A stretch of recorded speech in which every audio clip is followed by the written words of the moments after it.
अस्सलाम वालेकुम। इल्म की शमा में आज एक बहुत अहम सवाल लेकर हाजिर हुई हूँ कि हम पाकिस्तानी चूँकि पाकिस्तान में रहते हैं और यहाँ पर चीनी वैक्सीन दस्तयाब है और पाकिस्तानी गवर्नमेंट भी तमाम पाकिस्तानियों को चीनी वैक्सीन लगा रही है, तो क्या चीनी वैक्सीन पर हम बाहर का सफ़र कर सकेंगे? हर पाकिस्तानी की ख्वाहिश होती है हज पर जाए, उम्रे पर जाए या फिर बैरून मुल्क किसी न किसी जगह पर उसका जाना होता है, चाहे वो रिश्तेदारों के पास, अमेरिका जाए, कहीं भी जा सकता है। तो क्या उनके लिए ये चीनी वैक्सीन फ़ायदेमंद साबित होगी या फिर जाने के लिए उसे नई वैक्सीन लगानी पड़ेगी? तो ये तो एक बहुत ही बड़ा अहम और पेचीदा सवाल है।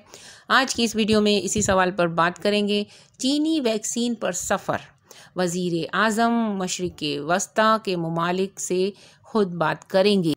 इतवार को इस्लामाबाद के G9 सेक्टर में वैक्सीनेशन सेंटर का इफ्तिताह करने के बाद मीडिया से गुफ्तगू करते हुए वज़ीर दाखिला ने कहा, चीन की वैक्सीन लगवाने के बाद सऊदी अरब और मशरिक़ वस्ता का सफ़र करने वालों के मामले पर वज़ीर आज़म इमरान खान खुद मुत्तलिका मुल्कों के हुक्काम से बात करेंगे।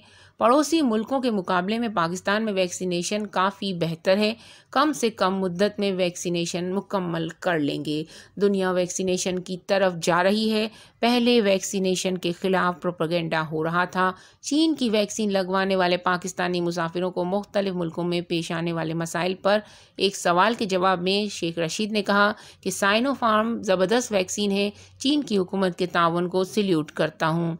इस वैक्सीन का सऊदी अरब और मशरिक़ वस्ता के मुल्कों में जो मसला है, इसको इमरान खान खुद देख रहे हैं। ख्याल रहे कि सऊदी हुक्काम ने मुमलिकत में आने वाले अफराद के लिए 4 वैक्सीन की मंजूरी दी है, जिनमें फाइज़र, एस्ट्राज़ेनेका, मॉडर्ना और जॉनसन एंड जॉनसन शामिल हैं। इसमें कहीं भी साइनोफार्मा का जिक्र नहीं है और पाकिस्तानी लोग यही लगवा रहे हैं। तो ये एक तशवीशनाक है बात, तो जिसके लिए शेख रशीद ने ये बयान दिया है कि हमारे वज़ीर आज़म इमरान खान खुद बात करेंगे। तो ये देखा जाएगा, जब वो बात करेंगे और जब इनकी बात को माना जाएगा तो ही पाकिस्तानी अफराद को कहीं जाने दिया जाएगा, वरना अल्लाह ही खैर करे कि उनको दोबारा वैक्सीनेशन ना करानी पड़े। ये इसका जवाब जैसे ही कोई नई खबर आएगी आपको हमारे चैनल पे ज़रूर बताया जाएगा, इन्फॉर्म किया जाएगा। लिहाजा अगर आपने अभी तक इस चैनल को सब्सक्राइब नहीं किया तो कर लीजिए। बहुत बहुत शुक्रिया। अल्लाह निगहबान।